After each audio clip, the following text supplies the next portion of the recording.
This week on the BackTable podcast. And what was really interesting about that was it's not the AHI that was a predictor. A lot of kids would have, AHI of 100 and have no events overnight. What we found were the predictors was the gas exchange and specifically the oxygen. So we found that having 0.5% of the night below 90% for their oxygen was a predictor of an overnight airway event, as well as having a nadir below 80%, which kind of makes sense, right? Because if you think about these patients, some of these patients have a very low threshold to arousal. And so they're going to have a small little obstructive event and they're going to wake up right away. And that's not the kid that's going to have a respiratory complication after surgery. They're protecting their airway just fine. And in fact, they're protecting their airway so well that their brain can't rest, right? And so they're having a lot of daytime behavioral issues. But it's the kid who's not protecting their airway, who has a very high threshold to arousal. Those are the ones who are going to have, respiratory complications that are dangerous. And those are the kids that where their brains can allow them to get down into the 80s or spend a lot of time below 90%. And so for these patients, that's what I'm looking at is a gas exchange.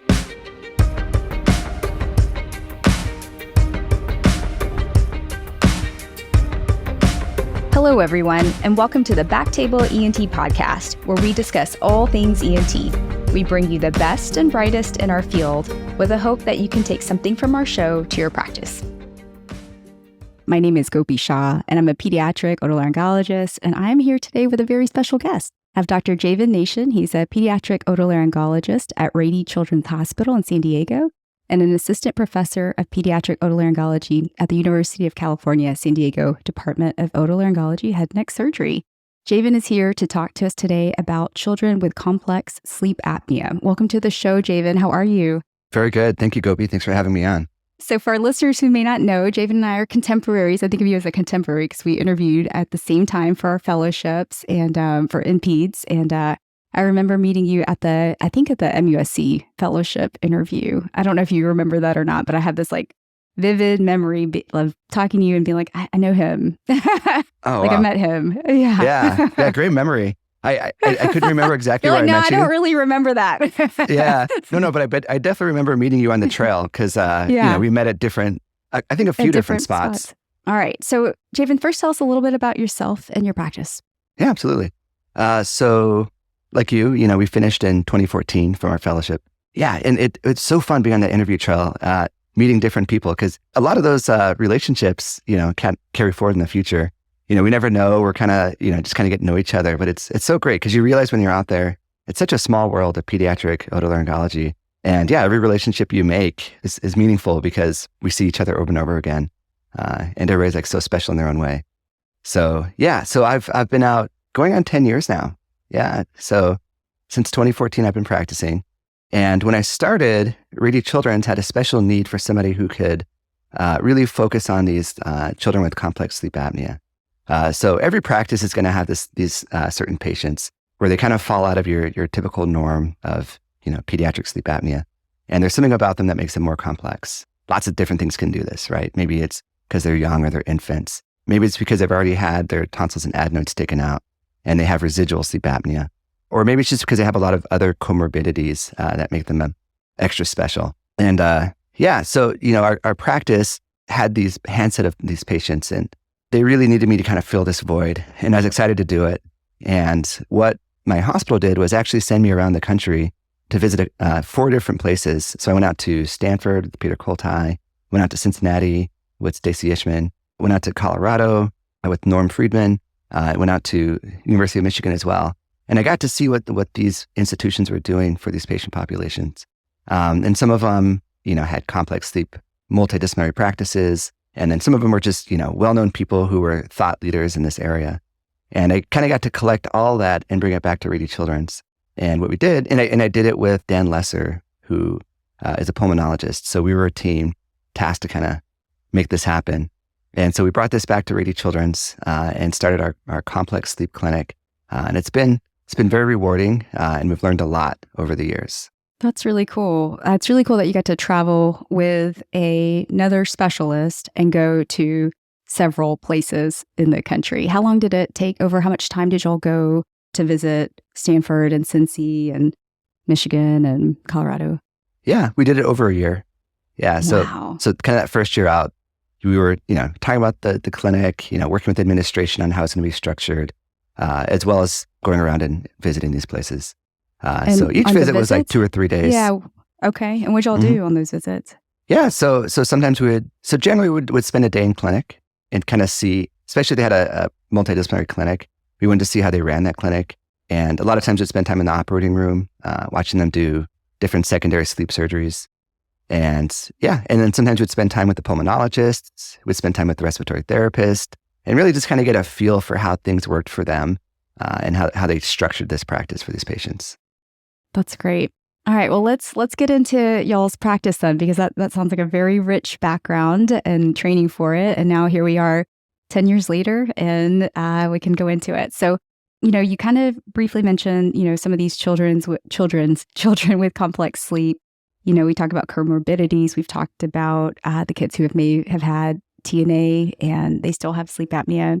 Let's get a little bit more specific into who are these kids and how they present for you. What are their risk factors? What do you normally see?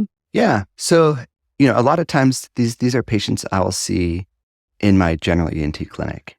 And it's really nice to have a place to send these patients. And it's nice for the partners as well, and for the hospital in general.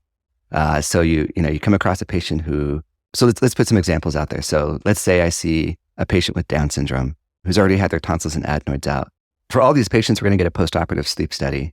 And, if they're still symptomatic and they still have sleep apnea, it can be very challenging to decide what to do next, right? So in the past, you would send them to Pulm and say, hey, go see the pulmonologist, and they're going to talk to you about CPAP.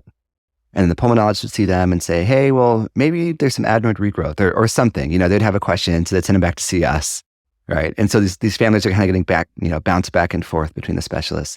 Now, you see these patients in your general practice and you refer them into the complex sleep clinic. So it's kind of our home. It's like our catchment area for these patients. And so, if there's questions you'd have for pulmonology or for craniofacial surgery or for orthodontics, we can handle it then. So we'd refer them into that clinic. So generally we self-refer in this clinic. We've talked about opening it up and, having pediatricians and other people refer into it. But we've found that it's actually more high yield if the specialists only are referring into it. So they're all coming from ENT, they're all coming from pulmonary, they're all coming from craniofacial surgery, as well as genetics and sometimes neurology.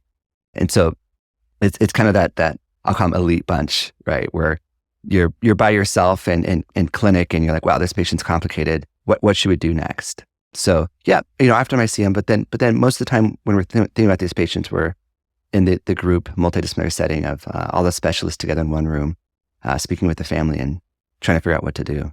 Yeah, no. So that's basically the child sees all of you guys then in one setting, or how does the patient visit go in the multidisciplinary complex sleep clinic? Yeah, it's a great question. Do y'all pre-round on these patients and to decide who each kid needs to see?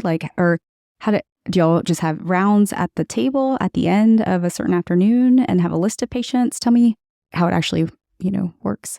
Yeah, great question. So first, we'll sit down before the clinic starts and we'll go through all the patients. And we have our amazing PA, Anita Lazar, who will put all the patients together. Anita.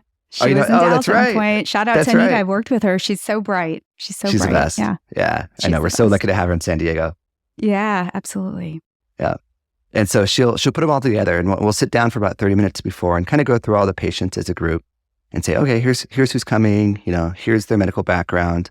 And we can kind of review the sleep study together and just kind of prep for the patient. And then we all go see the patient together. So this is something that's evolved over time. We used to see the patients separately. So I'd go in by myself and talk to the family. And then pulmonary would come in and talk to the family. And we'd kind of all have separate visits. But what we find works better is doing it all together at the same time. And the reason why is the patients the families don't have to say the same thing over and over again.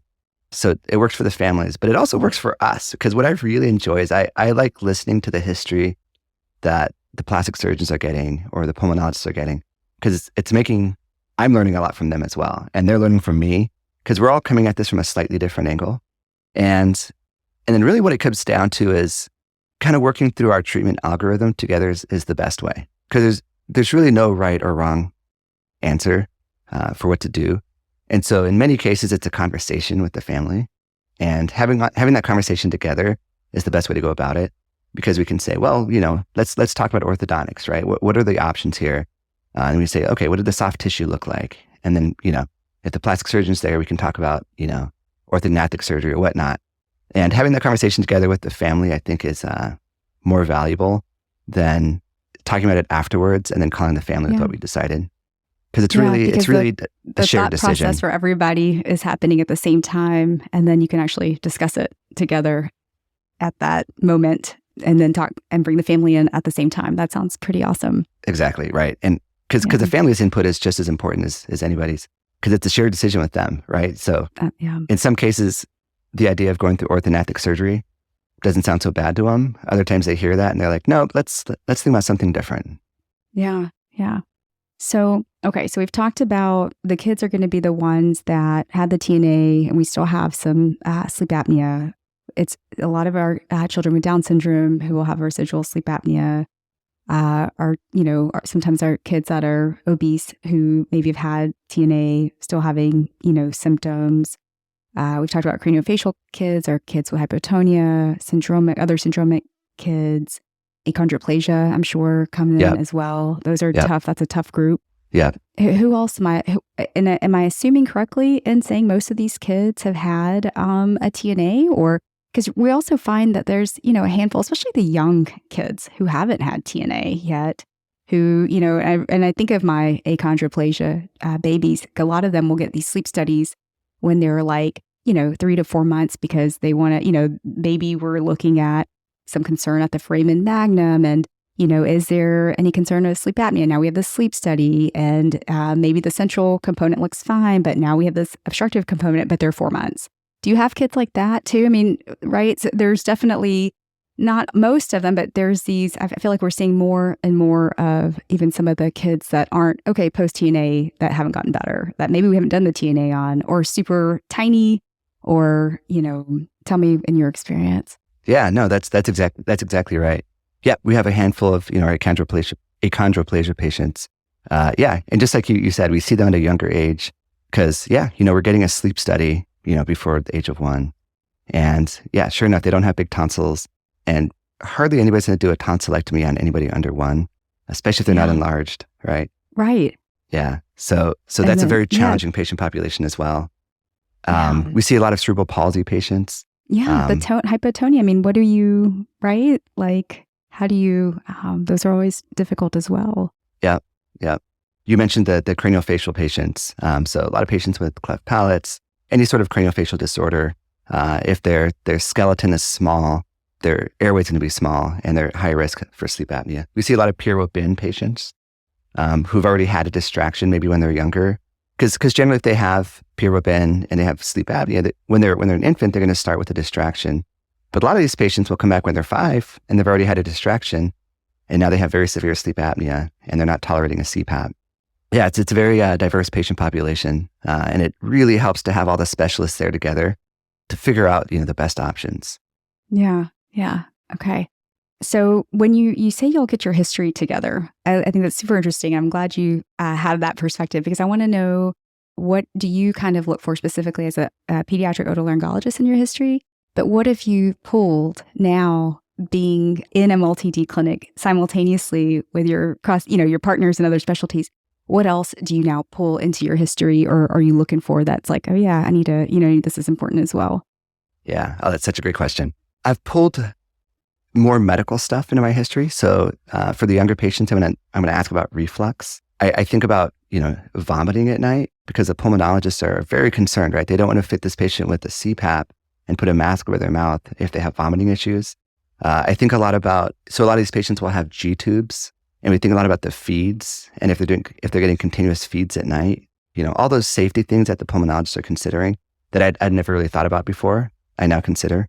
From the craniofacial surgeons, I've learned a lot about, when they can intervene on the craniofacial skeleton. They were the ones who actually taught me to start looking at the teeth. And so the plastic surgeon would always look at the teeth, he'd look at the bite, he would look for a cross bite, he'd look at like mixed dentition. And I used to think like, why is he looking at this? Like, why does this matter? And really for him, before he can do anything, he has to get the teeth set up just right? So he's going to have him see the orthodontist. Orthodontist going to get him in braces, do the expansion, whatever they have to do before he can do any kind of changes to the skeleton. So the teeth are so important. And it helped me appreciate that, because a lot of these patients, what you see, especially like the cerebral palsy patients who who have never eaten is they don't have those bite forces. And the bite forces really help kind of the craniofacial skeleton grow, especially transversely. And so these patients who've always had an open mouth posture, have never fed, they have these extremely narrow palates, right? You can picture some of these patients, right? Low functioning cerebral palsy, never ate a day in their life. And it essentially their maxilla just caved in, right? In some cases, it's almost like the molars are touching in the back just because they've never used it, right? And so it helps me appreciate that because now it makes sense, like when I'm trying to put a scope in their nose, why there's just no nasal airway, right? There's so much nasal resistance because that craniofacial skeleton just kind of collapsed in on itself. And so all this is important. I also look a lot at clues that the teeth give me, right? So I can tell, I look to see if they're grinding, right? So sometimes the parents don't realize what's going on at night. And if you see a kid that has just, worn facets on their teeth and they're completely flat, they're grinding. And this might be a little controversial. I was going to ask you, right? Don't all kids grind between 3 to 6 years of age, or no? Is that no, not necessarily. How common is grinding affiliated with obstructive sleep apnea? And is it usually along with other symptoms like snoring or mouth breathing, pauses, or can grinding isolated be a concern? Let's go into it a little bit because I've always been curious and I've never known how to place that well unless they have their other constellation of obvious sleep disorder breathing symptoms, because I don't understand it well, I don't think. Right. And I don't think anybody does. The way I think about it is we don't, so you asked the question, how often is associated? We don't know. I haven't seen a study that's actually looked at that exactly. Because I think there's other things that can lead to grinding, right? So the kid's stressed out or there's anxiety issues, they can certainly grind.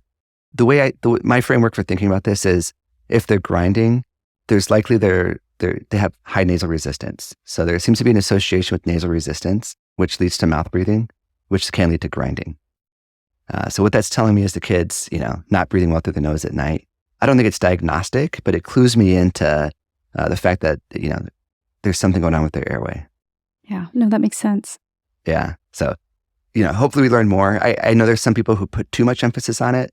And with a lot of these things, especially with like myofunctional therapists, I feel like sometimes there's too much certainty on what these signs and symptoms can mean. So the honest approach right now is that we just don't know. We're still kind of learning and trying to figure it out as much as we can. But I think there's definitely a role and there are important signs to pay attention to, even if we can't use it for diagnostic purposes. No, you're right. And I think that, what our colleagues notice in other fields, that's why you have this amazing multidisciplinary clinic for complex sleep. But when I was in Dallas, sometimes we would include our pediatric dentists in some of our rounds and clinics because a lot of our patients would be referred from our dental colleagues a lot of times for their screening before they're doing any sedation in clinic. But it's the same where it's like, hey, the light bulb moment about the teeth, like that's kind of important. I've never noticed it came when, one of the pediatric dental colleagues was like, yeah, we should look at this because of this. And I'm like, oh, okay. Or there's obviously something more. It's just kind of having to be open to listening and then understanding, well, thinking about how it may or may not apply and in what scenarios. So I think it's a great point. Yeah, for sure. I've learned a lot from the dentist as well. They pay attention to like thumb sucking. And they can tell right away when they look at the patient if they've been thumb sucking. And I wouldn't have noticed that before, right? For whatever reason, I feel like we're not as the way we're trained is to not be as in tune with that. But now I look at a patient and you can tell they're a thumb sucker. Concern of an oral airway? I mean, tell me about the thumb sucking. Because yes, it does come up, and actually had a patient, the mom had come in because her main concern was that, when she pulls, the child was like maybe 4, sucking their thumb at night. And when she would try to take the thumb out, he would start to look really uncomfortable with his breathing. And I'm like, is the thumb the oral airway here? And, I was like, okay, well, let me take a look. And we looked at the tonsils and this and that, and we kind of went more into sleep. But that was the initial red flag. So tell me more from your end about from what you hear about thumb sucking. Right. So as far as like the thumb stenting open the airway, I'm not sure. Okay. It'd be really interesting that's what I just thought about it. Yeah. Maybe that's not it. Yeah, it could be. I'd love to see like a cine MRI or like a sleep endoscopy where the thumb is in the mouth and see how that's changing the airway. What I notice is when they're thumb suckers, they're pushing their palate up. And so just like that, those severe CP kids I talked about who are kind of like the end stage of, like a collapsed maxilla. These kids, you're going to see a narrow maxilla. You're going to see a narrow arch. And so you'll see the front teeth will start to flare out, and you look at the palate, and their hard palates, it's very high and it's narrow, right? And then what that's doing to us is that's narrowing the nasal airway. So they're gonna have a small nasal airway, increased nasal resistance, which will lead to more mouth breathing and decreased airflow. Wow. Okay. That makes sense. Do you know if there's a certain length of time or a certain age to which, if there is persistent thumb sucking, they're at risk for those types of airway changes? That's a great question. I'm not the expert on that. Generally, what I've heard our dentists say is they should try and get them to stop before age 3. Okay. Yeah. And then have you gotten, so I know, again, I haven't done this. And my mentor and former division chief in Dallas, Ron Mitchell, had at one point earlier on, a couple of years ago, was, going to some of the pediatric dental sleep conferences as a speaker. And there was a lot with like cephalometrics, because, in dentistry, they do a lot of in the office x-rays or CAT scans. And so there's a lot that they do with measurements. And I've had kids come to me with an image from the dentist. A lot of times now it's those quick CTs, and they have, there's, different measurements. And any role of that? Do you see that in your clinic? Do some of the specialists in your clinic use that? Tell me what you've learned from that side. Yeah, absolutely. So that's something I've appreciated as well. As I've built relationships with a lot of our pediatric dentists in the community. And one of the things they told me was that when I first kind of started working with them was that they were glad to have this bridge because they felt like they were left out when it came to the care of children snoring. They see these kids regularly, right? They start when they're, under 2 for sure, 1 maybe, and they see them twice a year, and watch them grow. And they say that, they would have concerns, and often they would send them to see an ENT, and they felt like they weren't, being heard, or the parents were getting shut down. So they're really glad to have that connection. And I think what it comes down to is we just have to sort of learn to speak a similar language, right? Because sometimes what they're looking for doesn't translate to us what we're looking for, and so we dismiss it. The way I approach it is they know these kids better than I do, right? Like I'm getting a one-time snippet, right? And I'm going to see them once, whereas their pediatric dentist is seeing this kid grow up. They're seeing their face change. They're seeing their oral and dental habits. And so if the dentist has a concern, I definitely want to see them and hear it out. So I've built these relationships. So my door is open. If the dentist has any concern, please come on over. Let's talk about it. Let's see what's going on. As far as role of imaging, I love cone beam CTs. I think they're awesome. There's one particular orthodontist I work with who gets a lot of them. And what I appreciate about her is that she's not just trying to get straight teeth. She's trying to develop the child's airway, right? And so if she does expansion, it's not because, she needs the maxillary teeth to just be slightly wider than the mandibular. It's because she sees that the nasal airway is smaller, or she's going for maximal airway development. And I appreciate that so much because the old way of practicing orthodontics is to go for straight teeth, whatever it takes. If you have to pull teeth, it doesn't matter. Straight teeth is the goal, which, leads to poor airways. That's actually what happened to me. I had a whole bunch of teeth pulled when I was younger. And me too. I was going to say I had the same experience. Yeah. No, I'm sorry. Keep going. Yeah.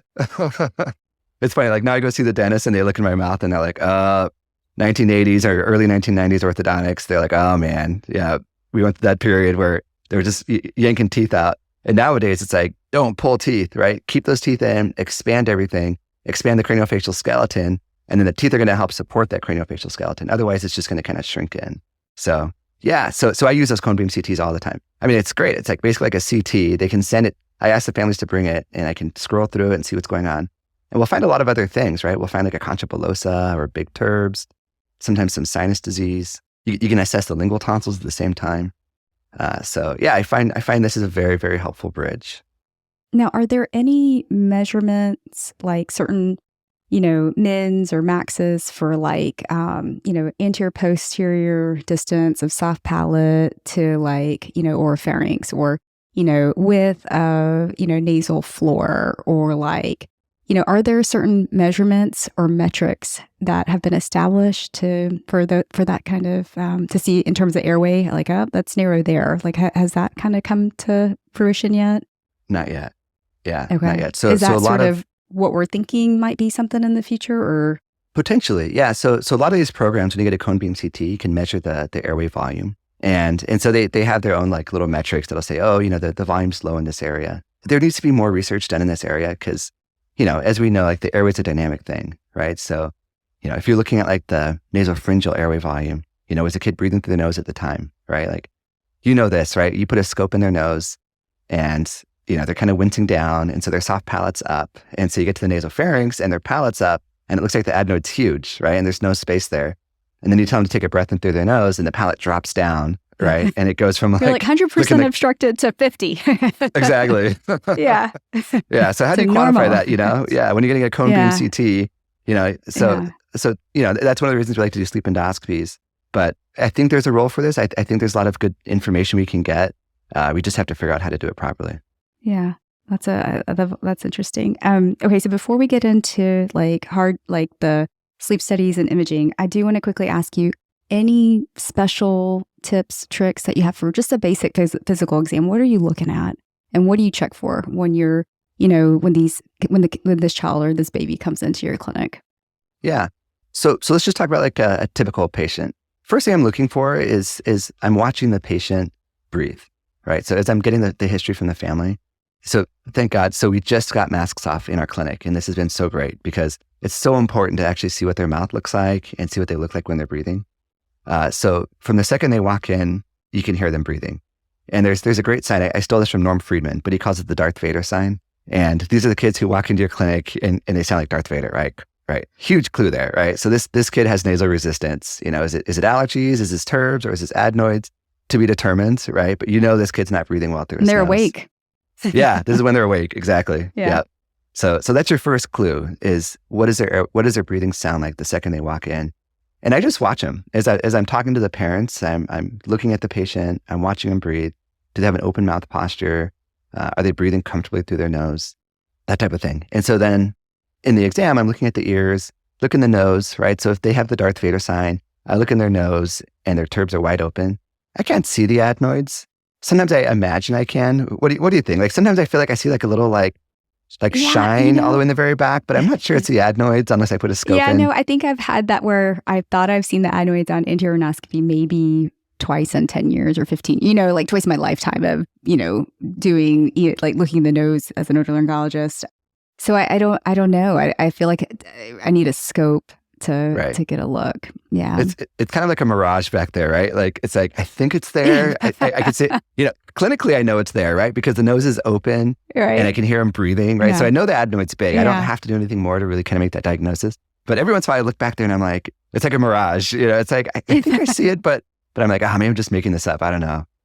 Yeah. So. Do you usually scope for an adenoid eval? Right, because you had mentioned, and we see these, hey, I think the adenoids have grown back, and that's especially important, especially for the kids that have mild to moderate sleep apnea. Maybe it's not the severe kid, but the AHI is like 6. And they already had a TNA, normal weight. Do you scope or do you get a lateral neck x-ray or what are your thoughts on that? So this is a patient and they've already had a TNA. I'm going to scope. Yeah. Okay. Without question. Yeah. So if they're in our complex sleep clinic, they're going to get a scope, right? Because it's really the best way to assess what's going on with the airway. Now, if I'm in general ENT clinic and I'm seeing a 3-year-old with mouth breathing, Darth Vader sign, and the turbs aren't big, I'll talk to the family and I'll kind of feel the patient out, right? So some of these kids are really shy. Like you look in their ears and they're uncomfortable with that, and you look in their nose and they start crying.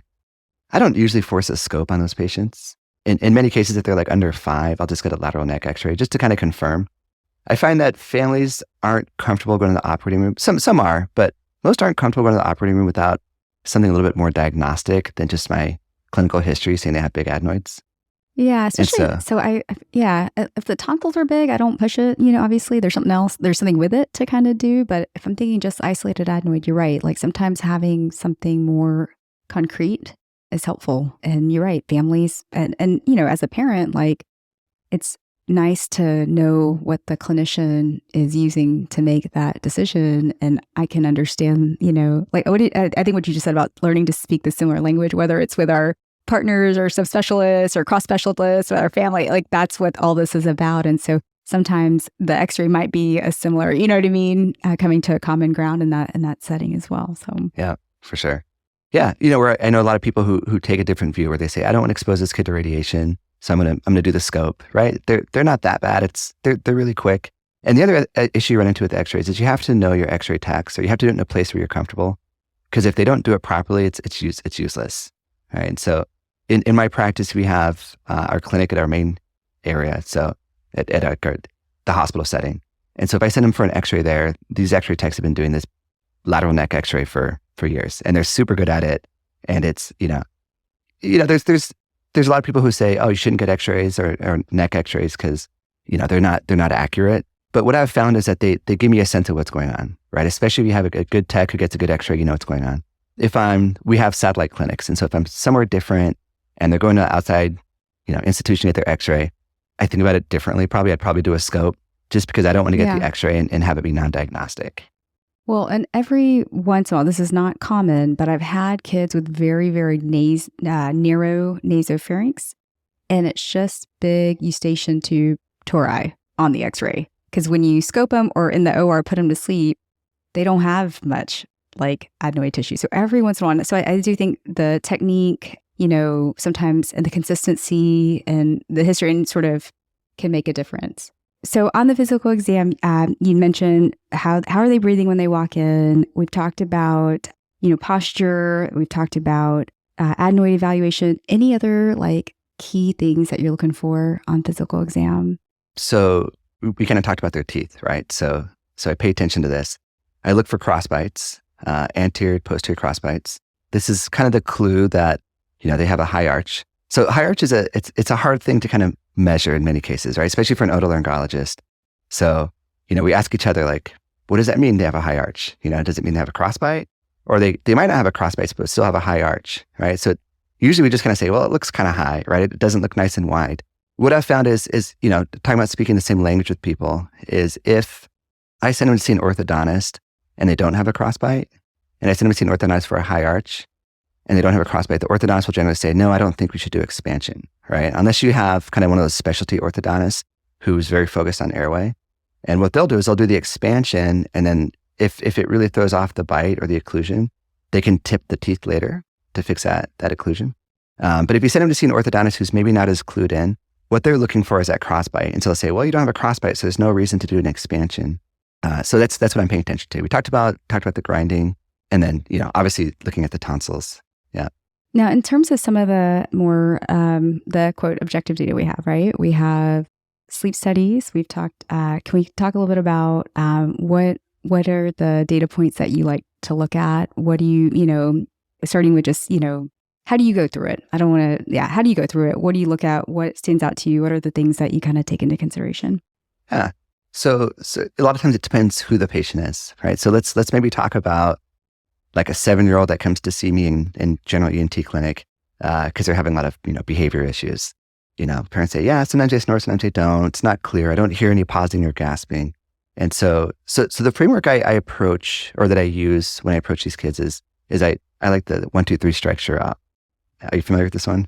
No? Okay. So this is how I approach it with the family. So first strike I'm looking at is nighttime symptoms, right? Are they snoring, pausing, gasping, bedwetting, tossing, turning, right? So they check that box. Then we move on to the daytime symptoms, right? So are they waking up tired? Are they irritable? Are they disruptive in the classroom? Having a hard time staying on task? Emotional lability, things like that. And if that's present, then they check that daytime box. And then the third box is enlarged tonsils and or adenoids, right? And so if they kind of match all 3 of these and they don't have any other high-risk symptoms, you don't actually really need to get a sleep study. But often they'll check maybe like 2 out of 3 boxes, right? So they'll maybe have some snoring, but daytime symptoms aren't so bad, or they'll have bad daytime symptoms and then nighttime symptoms aren't so bad. In those patients, I'll get a sleep study, right? And so I sometimes I'm looking for different things. One of the interesting things about a sleep study is that you can't just pay attention to the AHI or the obstructive AHI and say, oh, this kid, the OHI is 2.5. It's not that bad. You're fine. Because what we actually find is a lot of these really high functioning kids, they're actually more symptomatic when they have mild sleep apnea than some of the kids that have severe sleep apnea. Yeah. Because what we know is that, a lot of kids, especially these high functioning kids with mild sleep apnea, are more symptomatic than other patients who have severe sleep apnea. So these are kids that are going to have a lot of daytime symptoms. And you can't just say, oh, well, your sleep apnea is not that bad. It's, it's not a big deal. Because it's a syndrome, right? It's not, it's the way of how these nighttime events are affecting you in the daytime.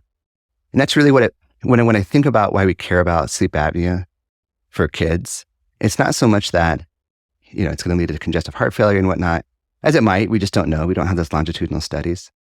But really what we're looking at is we're looking at how this issue is affecting their development and their ability to learn and keep up with other kids, and develop. So that's really symptomatic ones a lot of times won't have, high AHIs, but intervening and doing something for them can make a huge difference. So for that particular patient, I'm looking at, is there any sleep apnea or not? Because, if there's just no sleep apnea, then I'm not sure that, and if they're not even snoring during the sleep study, I'm not sure that addressing that's the right thing for the patient. And I think we need to, look elsewhere. If we're looking for complex patients, yeah. So, if we're looking at like our Down syndrome patient who's in our complex sleep clinic, who has, very high AHI, of 20, what I care more about is the gas exchange, especially if we're going to consider intervening for this patient. As an ENT, probably the most common reason we get a sleep study for patients with comorbidities is to assess the severity, right? Because we want to see, is this a patient that I have to be really concerned about after surgery, right? So, from the history, the kid's going to have, sleep apnea, right? An obese kid with 4+ tonsils. Why do we get a sleep study? It's not because we're questioning if they need the surgery or not. We just want to know how bad it is, right?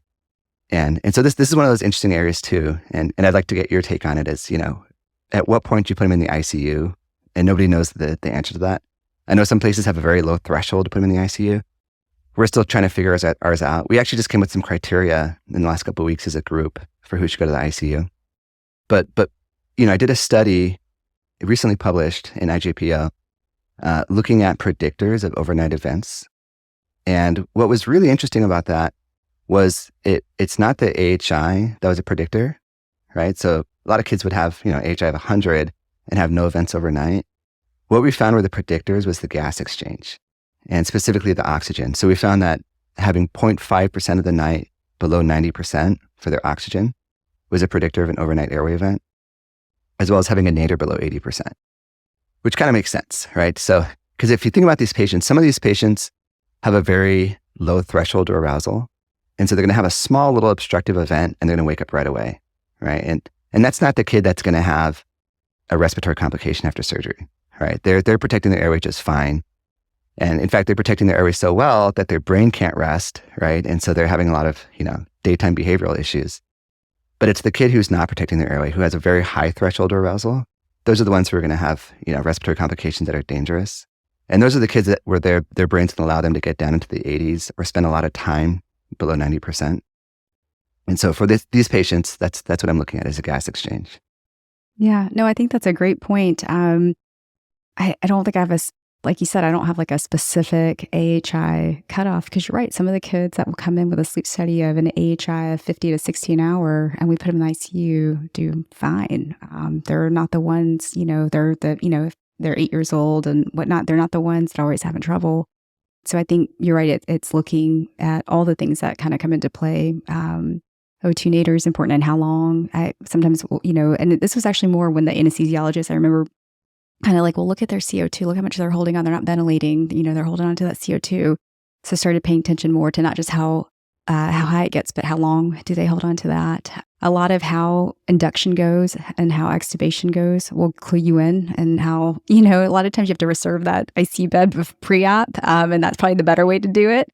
But how that, those kind of, you have to start thinking about it because in terms of your induction extubation, you're part of that care. So, and in terms, talking to the anesthesia and everybody being on the same page, age, and then, obviously we've talked about comorbidities, which these kids, whether it's poor tone hypotonia, young age, craniofacial, difficult airway, all that comes into play. And so you're right. It's not just AHI of, 50 an hour. And, those are going to kind of make you think, but there's a lot that has to come into play as well. So we don't miss an AHI of 20 that then really has a peak CO2 in the, 60s for however much percent of time or something, that's going to, or O2 nadir, 75, whatever for a certain, are you looking at the graphs or do you just look at the typed out report? Tell me what you're looking at. Yeah. I go through the graph, right? So, for the most part, I work really close with their pulmonologist. And so we're on the same page. So what they put in the report is mostly what I care about. but I do look through the graph. Main reason is you get a better sense of how that night went, right? So a really good study, you can see the patient fall asleep, and you're going to see them go from like mild, moderate to deep sleep. And then they're going to have their first REM episode around midnight, right? And then it's going to happen again, and then the REM episode will happen again, and it'll get longer and longer and longer. So the REM episodes increase into the morning hours, and they get longer. And so I can see, how that sleep study went. Like, was it a good night's sleep? If this is a patient where they're like in that mild range, right? It's like an AHI of 2.5, right? Did we underestimate what's going on? Did they get enough REM sleep? And so looking at the graph, you can quickly see how much time they were in deep sleep, how much REM they had, and give you a good sense, right? Or is this a kid that was in the sleep lab? He was uncomfortable. He never really could get comfortable. He just couldn't fall asleep. Or dad was laying next to him snoring, right? Some other like circumstance, affected the quality of the sleep study. And looking at that graph can clue you into what's going on. We as otolaryngologists, we don't watch the videos, right? Like the pulmonary doctors do, right? So if you talk to these guys, they look at the video, they're looking at the kid move back and forth. So they're getting that information, which we don't have. But, we can get similar information looking at that graph. Yeah. Do you look at, in terms of other sort of data you might have in front of you at the time of that clinic visit, do you look at weight, BMI, or like growth over time? What about some of that information? Does that come into any of your decision making? For sure. Yeah. So if this is a patient who comes in with sleep disordered breathing with big tonsils and we're thinking about doing surgery, I for sure look at the weight, right? So the BMI for each percentile is what I care about. So I'm going to always get a sleep study for these patients. I know it's not realistic everywhere for places that don't have, that resource. We've grown as an institution a lot where we went from like having 2 beds per night to like 14. And so it's really nice, right? So we get a lot of sleep studies. We know what's going on with these patients beforehand. But for me, it's a safety thing. I recently had a patient sent to me that had Down syndrome and was 2-year-old, and somebody else had ordered the sleep study, but it took a little bit longer than they wanted to get it. And so it was mentioned by another otolaryngologist, to say, hey, what's the point of waiting for the sleep study? The parents hear this kid obstructing at night, he's got huge tonsils, right? He's got Down syndrome. Like, there's no question he's got sleep apnea. So what's the point? Maybe just admit him afterwards if you don't have that information. And fortunately, we did wait a little bit longer to get that sleep study. I'm so glad we did, because the AHI came out at 115, right? And so it's like, it's very, very severe, right? And so what's the difference? I'm going to put that kid in the ICU overnight versus putting him on the floor, where he can have a one-on-one nurse who's going to be at his bedside versus like a nurse who's sharing him with, 5 to 7 other patients. So I know it can be inconvenient, and in many places it can be a hard resource to, get access to. But in my opinion, I think it's extremely important. Yeah, I think, definitely. And we have, especially like morbidly, history of, Down syndrome or morbid obesity or, anything. And even if especially when they all come together, each little thing is just gonna, exponentially make that sleep apnea worse and worse, and that perioperative management more and more challenging. And so you're right, sometimes the sleep apnea didn't happen overnight. So taking the extra month or 2 that it might take to get the data you need so that it's set up right, and so that the care pre-op, post-op, peri-op, everybody's on the same page with sort of where this kid is at, I think is very important. And I've had similar situations, frustrated parents, but for some of those kids where if that gut feeling doesn't feel right, and that's sort of that clinical sort of art of medicine, right? It's what you see and how you, and I'm not saying everything's sort of like anecdotal practice, but you sort of start developing that gut feeling. I think go with that. Mm-hmm. Yeah, for sure. For sure. Yeah, because things happen easily. In terms of, I look at BMI percentile for age, and I started looking at weight because one of my fellowship director, Romaine Johnson, looked at weight gain velocity in some of these kids, and found that kids that had rapid weight gain, and for example over a year or 2, versus kids that were already sort of quote heavy set but stayed in that same chart, the kids that had the greater change in weight had higher sleep apnea on their PSGs. And so sometimes I'll look at that. And on the flip side, I've found some kids, and this was a family, a teenager, child with Down syndrome, who actually lost like 7 to 10 pounds. And his AHI cut into half from 36 to 18. We were talking about all kinds of secondary sleep surgeries at the time. And, it cut it down. And so then it's like, well, okay, let's kind of reevaluate and see, you know what I mean? So do you look at any of those trends? I don't. I've never heard that weight gain velocity before. That's really interesting. I wonder why. I wonder if it has to do with the tone or with their like kind of natural tone being set at a certain area, and then all of a sudden you have all that weight on top. Mm-hmm. Yeah, you're right. Maybe it's what you're used to. But I have seen the flip side with the weight loss. It's not everybody that can do that, but if that, and it's not a ton, like it's, over time, it can be a couple of pounds. It doesn't have to be like, oh, I don't know if we're going to lose the 20, whatever, right? It's even a simple, just a little bit can go a long way. Is weight management, nutrition, any of that part of the clinic? Those are Absolutely. hard clinics to get into. Yeah. So it's not. We don't have a nutritionist. We don't have a bariatric surgeon. Those are dreams, to maybe one day have that. I would absolutely love that. And I've talked about it with the hospital administration, and we're just not there yet. There are places that have bariatric surgeons, but I got to say, one of the things I'm excited about is, for all these patients, we have them see the endocrinologist. If they're obese, we'll loop in nutrition.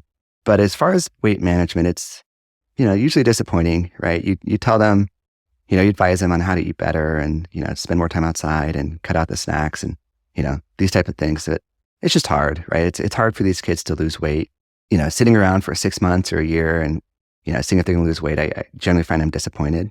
But I got to say, the thing I'm excited about is our endocrinologists have recently started giving these kids Ozempic, the weight loss medication. And so this is kind of brand new for some of these really obese kids that have severe sleep apnea who, use CPAP and do okay. They don't have great compliance, but maybe they do okay. We're starting some of these kids on Ozempic. And so I'm actually very excited to see how this changes our management options for these patients. That's cool, because even, again, a few pounds might make a difference in terms of settings, use as well as, so that's pretty exciting. Yeah, for sure. Tell me a little bit about the role of DICE or Cine MRI in your practice. When do you get them? Which one do you like? How do you decide? Yeah. So, I have done Cines. It's not a main part of my practice. I usually use it if I'm, really stuck, or if there's some question about how the tongue base is affecting the palate. My more go-to is using sleep endoscopy.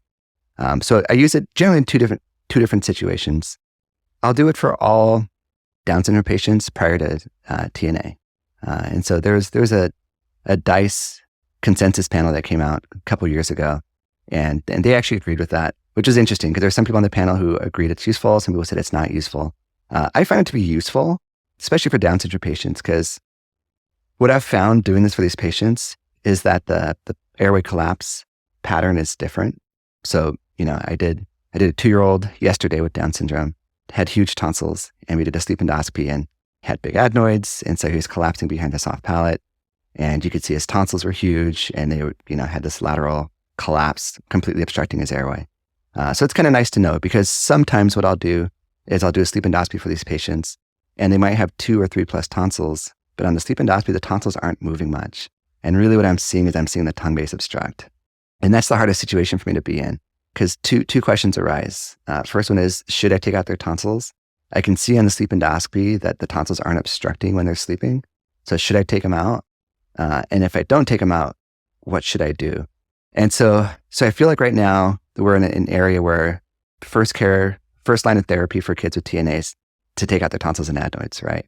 For a few reasons, right? One, we don't know how the airway reshapes after you've taken the tonsils out. So even if I'm on sleep endoscopy, I'm looking and I still see it's mostly tongue base. If I take their tonsils out, we might get that lateral pharyngeal wall scarring that's going to reshape their airway that might change it, right? And still ultimately help them. But I'm uncomfortable, right? Because it's not a fun surgery to go through, right? And, they have 10 days of sore throat and they're uncomfortable and there's risk of bleeding. And having that extra information that when I see it's the tonsils, I feel great about it. But when it's not, it's uncomfortable. So this is data I'm currently collecting, and I'm following these patients to see, how do these patients who didn't have tonsil collapse on the initial sleep endoscopy do with their postoperative sleep study? Because I think in the future, for a lot of these Downs patients that where we do sleep endoscopy and we find that, I'm guessing that we might do something different than start off with TNA. We're just not there yet. Yeah. So I do it for all those patients, but for a lot of patients that come through the sleep the complex sleep clinic, I don't routinely do it. So people have different, approaches to this. Some people see the sleep endoscopy as just as diagnostic as getting a sleep study, right? And so you get a sleep study, you should get a sleep endoscopy for all these patients, and then use that information to make a decision for what to do next. That's not my approach. And the reason why is because you go into the operating room, you're putting them to sleep, there's some associated risk. But really for my decision making, if this kid can tolerate CPAP, it doesn't really matter what the airway looks like, right? Does it make any difference if it's the palate or the lateral pharyngeal walls? It doesn't, right? CPAP's going to blow it all open either way. And so our approach is we always start with CPAP, right? And if CPAP's not working, we're going to figure out ways we can maybe get it to work. Because we always tell families it's safe and it works great. Just the downside is you have to use it every day, right? And so for a lot of these kids, we talked about nasal resistance before. We'll find they have, small noses, they have narrow palates. We'll do get them plugged in with the orthodontist and do a palatal expansion, and I'll often do like a turbinate reduction or maybe like a revision adenoid, with the goal telling the family that in many cases it's not going to fix the sleep apnea. So I can tell you about a patient I did yesterday actually. So he's a 12-year-old with autism, morbidly obese. He's over 200 pounds and he's 12. And, he has very severe sleep apnea, AHI 30 plus. And we saw him in clinic and he's just not tolerating his CPAP, right? He's got autism. It makes sense, right? Like even like non-special needs adults, right? Compliance is still 50%, right? So you can imagine for this kid, he hates it. He doesn't do well with it. But one of the reasons is that the pressures are really high. And you look in this kid's nose and he's got some underlying allergies. He's got huge turbinates, small nasal airway. And he didn't have any, he was status post TNA. And he didn't have any adenoid regrowth, but he had huge tori. And so you look at his nasopharynx and the whole choana is obstructed by these huge tori. And it's really interesting. And so I want to get your opinion on this. I've seen that. Yeah. Yeah. Tell me about that. What do you do for that? So, as long as you're just addressing the posterior cushion, you can shrink it down. I've only seen one study on it. I think it's a Korean study where they talked about addressing the torus for sleep apnea. And that was their approach. And if you do, like when we're doing like a eustachian tube dilation, a lot of times we'll shrink down that posterior cushion. Right. And so that's what I did for this kid. I just used the suction cautery and just put it on the posterior cushion, keeping it away from kind of the opening of the eustachian tube, and shrunk it down. And it worked great. So I did a turbinate reduction, shrunk down the tori. And so it got to the point where when I was done, I could put the scope in and I could actually see his nasopharynx instead of just these big, bulky torus obstructing his choana. Yeah. So, would you do a DICE in a kid like that? Like we know we're I did a DICE. Okay. Yeah. That's kind of that would make sense. Right. So for any of these patients who are coming from the complex sleep clinic, if I go to the OR, I'm going to do a DICE. Just because it gives me more information. You're not taking specially just for the DICE to the OR like that. And I know you kind of touched on that. Well, some people would say, no, we're going to go to the OR, get a DICE. That's part of my information. Usually they're going to the OR for something else. Usually. Okay. So that's how I usually do it too. Yeah. That's how I usually would do it too. And it's because of that extra anesthesia. But that being said, the information, there is more and potentially other information for, you know what I mean? For sure. Yeah. Yeah. Yeah. So that's our approach. But if we go to the OR for any reason, I'm going to do a DICE on these patients, right? It just gives us more information. And when I did a DICE on this patient, the area of obstruction was his torus. You could actually see those tori coming together and obstructing his nasopharynx. Yeah. And it's interesting because he had so much nasal resistance that downstream in his oropharynx, that was all collapsing as well because he's just working so hard to try and pull air through his nose. So hopefully, I got his nose open. We were very blunt with the family that this procedure is not going to fix your sleep apnea, right? You're not going to wake up and it's gone. But our hope is that we can make it more comfortable for you to wear your CPAP, mask. And if we could potentially get them just like a nasal airway mask, kids tend to do better with those. And if we can get that nasal resistance down, we haven't proved this. This is kind of our hypothesis. So still in the process of kind of collecting data. But our hypothesis is if we can decrease nasal resistance, we can make it more comfortable to wear the mask and increase compliance. Yeah, no, it makes sense. 2 quick questions about the DICE. You'll do it before and after the procedure that you're addressing, whether it's turbinate reduction, you're going to do it like before the turbinate reduction and after turbinate reduction, or like, TNA before the TNA and after the TNA? And is it just your kids with like severe or from the complex sleep clinic?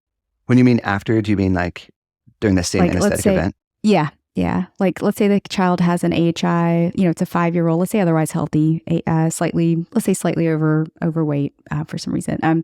and has an AHI of like, 30, and and 2-3+ tonsils. Do you usually and you plan for a TNA? Do you do a DICE for a child like that? Or like who do you decide needs a DICE? And if you're going to do it, do you have like a pre-procedure scope and then whatever you're doing at the time of that surgery, and then a post-procedure scope or DICE? Yeah. So I used to do a DICE for all patients who are high risk for postoperative sleep apnea. So that meant I was doing a lot of like obese patients.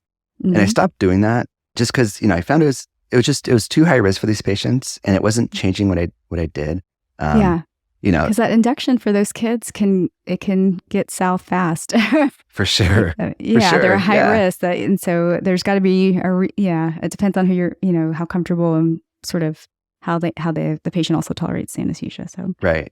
Yeah. So these obese patients, they're not Down syndrome patients. They don't have kind of the complexity to the collapse that they do. And so, there's a few times where I'd have this like 250-pound, 300-pound patient on the table trying to do a DICE. And the anesthesiologist is working really hard to maintain that airway. And I asked myself, like, is this risk, is it worth it? And I came to the conclusion, I don't think so for these patients, just because it's not changing my management. But for the Down syndrome patients, it's not necessarily changing my management, but the incidence of these kids having residual sleep apnea is so high. And it can be so varied, right? Is it tongue-based? Is it a floppy epiglottis? And I do a bronchoscopy for all those patients as well with Down syndrome. So they're really the ones I'll do it before the TNA. So just the patients with Down syndrome, I'll do a DICE prior to the TNA. So, but same anesthetic event, right? So, and I can talk about my technique. So it's been kind of funny. Like I feel like it's always evolving, and I'm really happy with my current like cocktail right now. And so I used to use Dr. Koltai's cocktail, where you would give 1 to 2 mics of dexmedetomidine and ketamine, and then you just kind of wait for 10 minutes and then start your DICE. And that was fine, but some of the issues I was having with the ketamine was there was a lot of dysphoric issues. So they'd wake up, dysphoric, and it would take them a long time to wake up as well. And so, like Norman Friedman, for example, like he uses Dex only, and I was noticing that like if it was just Dex, I was having a hard time kind of getting him to that state quickly. And so we actually increase how fast we give it. And so what we're doing currently is we're doing 1 to 2 mics per kilogram of Dex over 5 minutes. And so we're pushing it really quickly. And then I don't start the sleep endoscopy till 5 minutes. And it's been working out really, really well. The patients are waking up quicker, and we're not having as many of those dysphoria issues. Yeah, and it gets them into that nice state where they're snoring and they're just deep enough that you can put a scope in their nose without them waking up and swatting it out. But you're not getting that artificial collapse as well. And is that something you kind of came up with your anesthesia colleagues? And is it usually the same anesthesia provider that you work with for these patients? Or no, do you kind of get... There's some that are like more into it than others. And so with those ones, we kind of always brainstorm and kind of have this conversation like, well, let's try this, let's try that. And then the other ones will just be like, oh, what's your cocktail? How are you doing it these days? Right. And they always ask me that every time, because they know like I'm always kind of changing it. And so that's where we're at now. And I'm pretty happy with the 1 to 2 mics per kilogram of Dex over 5 minutes. Okay. And then you touched on CPAP, and I think I like the idea of, because this is how we used to practice in Dallas as well, is, the trial of a good CPAP trial. My question for you is, what defines like a good trial of CPAP, and what is considered success? Because, is it, wearing it 50% of the night for 5 days over, 4 months successful, or does it need to be, is there certain criteria that you guys have? Right. So that's like the technical criteria, right? Like 50 to 80% of the night for 5 nights a week. But when you really sit down and you talk to these families, it goes beyond that. So, for a lot of these families, they might be doing that. The kid might be, a 7-year-old kid with Down syndrome, and we pull up the data and we see, oh, he's doing a good job wearing a CPAP. But then you actually sit down and you talk to the family, and mom will tell you she hasn't slept in 7 months. Right? She's waking up 3 or 4 times a night because she hears a mask leak, and she has to go in the room and put it back on. And mom's exhausted, that the family is affected by what's going on. So is that realistic, right? So maybe technically it's working, but is that really working for the family? And so I'd say no, right? So you really have to kind of get into this. Like, how is this CPAP affecting the family? Sometimes some of these Downs kids like absolutely love it, right? So they won't go to bed until they have their CPAP on, and they'll remind the parents to put it on. And if they wake up and they feel a mask leak, they adjust it themselves, and they're just rock stars, right? Like, we don't have to worry about them. They're going to do great. Yeah. And there's other ones who, especially if they have autism, they just don't accept it. And you have these great moms who will give everything they have to keep the CPAP on, but mom's not doing well or dad's not doing well, right? So in a situation like that, we might be more prone to try some other option besides CPAP. And so tell me about other options in your decision-making when it comes to secondary surgery. Yeah. So, there's kind of your typical approaches. So I think a lot about the nose, right? I'm pretty quick to almost always do a turbinate reduction if there's any nasal obstruction as well. If you see any residual adenoid tissue, it's an easy decision to go ahead and remove it. There's lots of upside and very little downside. As far as addressing the palate in kids, I'm careful. I do it from time to time, but when you do like a UPPP, I tell the family they're probably going to be in the hospital for a week, right? Because these are, it's this picture like your Down syndrome kid with a small nasopharynx, with a small oral cavity, with this long floppy palate, right? Like you can do a UPPP and it's going to give him that retrovelar space he needs, but they're so miserable that he's not going to feed well, So it's a lot to put him through. I occasionally do it, but only if I really, really feel like it's absolutely necessary. What we probably do more of is lingual tonsillectomies. So these are kids, even in the office, you'll do an awake scope and you'll see these huge lingual tonsils that completely fill up the vallecula. They're, coming up over the top of the epiglottis, in many cases pushing the epiglottis posteriorly, even when they're awake, right? And so then you take these kids to the OR for sleep endoscopy and, you almost can't even see the epiglottis just because everything's falling back. What's challenging for these kids is, you can do a lingual tonsillectomy, but often it's not just the tonsil that's the issue, right? It's also the muscle tone. So, I've done a lot of lingual tonsils, done a lot of tongue-based reductions, I've done a lot of epiglottopexies. Where at the end of the procedure, you're like, this is awesome. There was no space here before, and now it's wide open. And you're really looking forward to getting that postoperative sleep study. And you get it, and you're disappointed, right? And the kid still has an AHI of 10 plus, and they still need, a CPAP. And that's disappointing, right? For them to kind of go through that whole thing and still need CPAP regardless. And really what it comes down to is the part we can't fix is the muscle tone, or at least we couldn't, right? So, that's what's exciting about hypoglossal nerve stimulation is now we have a way of actually addressing that muscle tone. And so I think I've become more conservative with these procedures just because I don't think it's a magic bullet. I think TNA is a magic bullet, right? It's like the most routine thing we do. It's considered our bread and butter, quote unquote, but it works incredibly well, right? For so many reasons, right? So, we kind of talked about like, is TNA the right thing to do for all kids with sleep apnea? To be determined, but it's amazing how well it works. But these other procedures, we're still learning, right? We're still kind of in our infancy of secondary, pediatric sleep surgery and figuring out what works for these kids. But yeah, those are your options. When I think about the airway, I think about three things. I think of like the triangle of what does their skeletal structure look like, right? And that's supported a lot by their teeth, right? So they have, poor occlusion, they're not eating, they're not going to have that normal developed skeletal structure that's going to suspend the soft tissue open. I think about the soft tissue, right? Is there extra soft tissue? Right? Do they have macroglossia? Do they have enlarged lingual tonsils, adenoids? Is the soft tissue in the way? And then the third part of that triangle for it all to work is the tone, right? Like what's the tone that they're providing to that airway at night to keep it open? Yeah, and you're right. It's going to be whether it's your your neuro kids, CP kids, to I've seen skinny, no diagnosed past medical history kids with severe OSA that persists, and it's got to be something with that the tone plays a big role. So tell me a little bit about your experience with the hypoglossal nerve stimulator. So I'm just getting started. Actually, it took me a while to get it approved at my hospital. But I finally did, and I did my first implant. Congratulations! Thank you. That's a big deal. Yeah, absolutely. Because is this still like an FDA? Is it under FDA, like a site for study? Tell me, like, is that sort of where we are with this in pediatrics? So they actually just got FDA approval for children with Down syndrome 13 plus about a month ago. Yeah, so this is brand new news, just came out. Yeah, and one of the interesting things about that is, as far as I know, I might be wrong, but when I was talking to the rep and I was looking at the announcement, I didn't see that there was a weight criteria on there. Because, a lot of these Down syndrome patients are obese and maybe not morbidly, but they're big. That's part of the syndrome is their basal metabolic rate is slower and they tend to be heavy. So a lot of them wouldn't qualify if you had this strict, so for adults, let's say, a BMI of 32, right? Or if we say for pediatrics, BMI for each percentile of 95 or less. a lot of them wouldn't fit into that. And so what's exciting about this is that that's not part of it. So I think a lot of these patients will be candidates, and I think it's going to make a huge difference for these patients. All the studies coming out are showing that it makes a big difference for them. And is this, is there an AHI range? Is there an AHI too high or an AHI, is it like you're moderate to an AHI of 30? Like who are the kids that you could offer this to?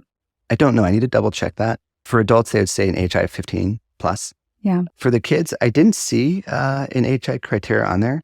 I think most of us probably wouldn't use it unless it's, at least severe, maybe moderate if they're very symptomatic. But I don't know the answer to that. And in terms of bringing this to your practice, is this something, have you been able to train with your adult colleagues on the actual surgical procedure? Have you had the opportunity to travel and see other surgeons? How did you, because this is, what's so exciting is it's something that you've been a part of in terms of building this practice for the last 10 years. And now you have a new surgical tool, like a new skill set to develop and, kind of mid-career. Tell me about that experience, developing something new and different. Yeah. So Inspire, the company, does a great job of teaching. And really from the beginning, they've been very careful about making sure surgeons don't get complications. And so they have a great educational component built in to their training. And so, they have these guys that go around the country and they'll sit down with you. They'll have you come and kind of do the training course. And it's like 4 hours of didactics, like sitting in the classroom, talking about dissecting out the hypoglossal nerve. And so what's interesting is, we see the hypoglossal nerve, not all the time, like in head and neck surgery. It's not one we like necessarily look for, right? Like we look for 11, or 7. We'd see it, right? But we don't necessarily look for it or dissect it out. But in this situation, you're looking for it and you're dissecting it out, and you're actually looking distally on the nerve for the protractors and the retractors. And so what you're trying to do is you're just trying to cuff the nerve, the portion of the nerve that stimulates the protractor muscles that pushes the tongue forward, leaving the retractors out, right? You don't want to stimulate the tongue to go back. And so that's interesting. We never learned that before. That's brand new. And so they do a great job teaching you how to identify that, right? They do a great job showing you how to get down to 12, how to get the malahyoid out of the way and give yourself that good visualization approach, how to dissect it out, how to stimulate it. And, I'd say as otolaryngologists, that it feels very much within our wheelhouse, right? We're comfortable in the neck, we're comfortable in that area. The part that made me probably most nervous was working in the chest, right? And so the other part of this is you have to put the lead into the chest. And so you make an incision over the second intercostal space, dissect down to it, and then you're actually putting the sensing probe between the external and internal intercostal muscles. So, we do pec flaps and things like that. At least we did in residency. As a pediatric otolaryngologist, I don't do pec flaps anymore. Yeah, imagine that. I haven't done a pec flap in about 15 years, but sure, Javan. So, we've been in the area, but it's not an area that we're like super comfortable being, and at least I have to say I wasn't super comfortable being there, but they do a great job. They have a cadaver dissection course, and you go in there and you practice on the cadavers, and they have, the reps show up to your first, handful of surgeries to really kind of walk you through and kind of be there for you. And it's great. Yeah. So where I started off in my hospital was I wasn't able to do it on the kids under 18 yet, just because I didn't have FDA approval. But we have, a sizable amount of patients who are special needs who are still part of our practice, right? When you're at Dallas, you know that there's these, CP kids and special needs kids who just don't really transition well to the adult world. So we just kind of keep them with us, right? Like we're comfortable with them, they're comfortable with us. We're kind of built for that type of thing in our clinics. And so, we'd have these, 19, 20 plus patients. And so my first patient was a patient that had cerebral palsy, pretty high functioning with very severe sleep apnea. And she just absolutely couldn't tolerate her CPAP. And so she was our first, and she was very small. She had very small muscles. Dissecting through her pec major was like 2 spreads and you're already through it. But it went great. Yeah. And so we just got her activated a couple of weeks ago. And things to think about, right, is I haven't seen anything published on other people implanting these types of patients yet. And so one of the challenges is, getting her habituated to the stimulation. And so far she's doing great, but, it's something we thought about. It's like, this is already a patient that has CP, has sleeping issues. How much stimulation will it take before she's going to awake, right? And so we thought about doing like a slower ramp, right? And instead of just doing like a 30-day ramp, doing a slower ramp where we just slowly increase how fast we're turning up the stimulation. But these are challenges that we have to think about. But we're excited to see how our outcomes are going to be with these patients. That's really exciting. one group of kids that we haven't talked about are, about once a year, there was always a kid in we didn't have a multidisciplinary sleep clinic, but we had like a quarterly rounds that were pulmonologists, our, PD ENTs would come together and discuss some of our difficult patients. And about once a year, we'd have a child that was, does this child need a tracheostomy? Tell me about your experience with, tracheostomy for the indication of obstructive sleep apnea. It's not common, but there are those kids out there. And I think we're still probably getting closer where other technologies may be helpful to avoid some of those. But some of these are tiny infants, or, under 2, or, really medically complex kids where it's hard to know what's going to help them. Tell me about your experience with that. Yeah. So I'd say probably the most common ones, if they're infants, where that question comes up, would be the children with PROBIN. And what the literature has shown for those patients is if they have other comorbidities or they're part of a syndrome, then a distraction won't be as helpful. Or kids that have like bilateral choanal atresia, right? If it's part of a syndrome and they have bilateral choanal atresia, we don't always get a sleep study for these patients, but they're obviously obstructing, right? They're obligate nasal breathers. And, sometimes you want to be the hero and go in there and, do a choanal atresia repair. But for a lot of these patients, I don't think that's the right thing to do. So if there's lots of comorbidities, they're not doing well, I think, a trach is probably the right answer for them, best way to help them. Where it gets really complicated, and there's no set criteria, right, between institutions, is maybe like a child with cerebral palsy, right? Yeah. These kids are interesting because you look at them and while they're awake, they essentially look like they're sleeping as far as their airway tone goes, right? Like you see them obstructing in front of you and you'll do an awake laryngoscopy and watching their airway looks very much like what a sleep endoscopy looks like, right? And I've actually done that where I've done an awake laryngoscopy and I've done a sleep endoscopy and it doesn't really change. And so for a lot of these patients, I don't feel like I need to do a sleep endoscopy because I'm getting that information while they're awake. So, you said, are there criteria? There are no set criteria, right? And this is something that we always talk about with other otolaryngologists. Like, when do you trach this patient? When is this patient sent to you for a trach, and how do you make the decision to do it or not? And it's a big decision to make, right? When you do a trach or not. It is. I find it really difficult. Yeah. Yeah. Sorry. Oh, no. Yeah. We just had a patient with CP that came through our complex sleep clinic, and that came up, right? Like, should we do a trach or not?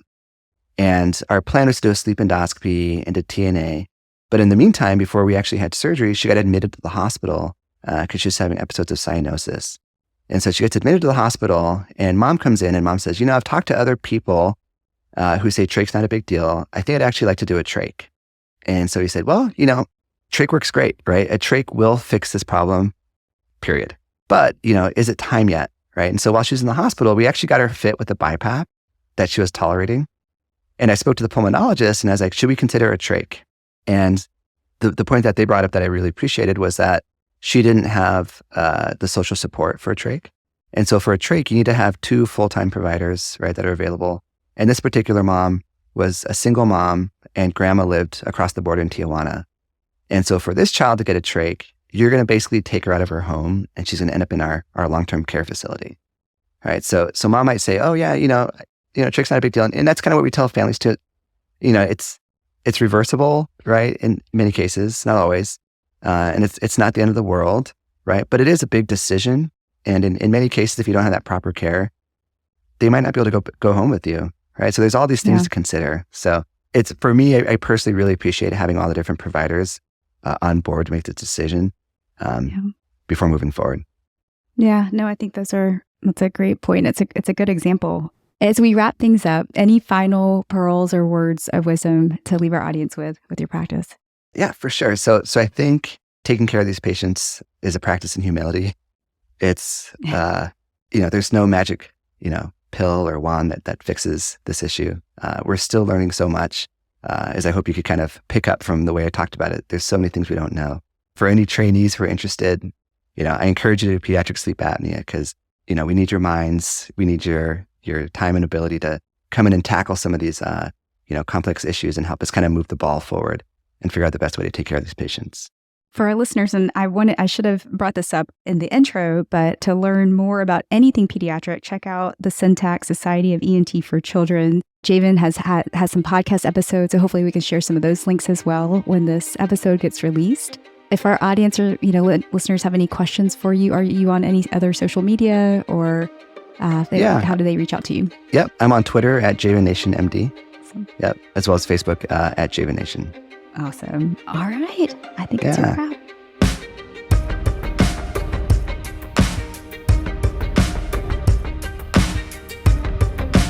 Thank you so much for listening. If you haven't already, make sure to subscribe, rate the podcast 5 stars, and share with a friend. If you have any questions or comments, direct message us at _BackTable ENT on Instagram, LinkedIn, or Twitter. BackTable ENT is hosted by Gopi Shah and Ashley Agan. Our audio team is led by Kieran Gannon, with support from Josh McWhirter, Aaron Bowles, Nick Shellcross, and Ness Smith-Savadoff. Design and digital marketing led by Brian Schmitz, with support from Taylor Spurgeon-Hess and Ivan Orgodzinsky. Social media and PR by Chi Ding. Administrative support provided by Jamila Kennebrew. Thanks again for listening, and see you next week.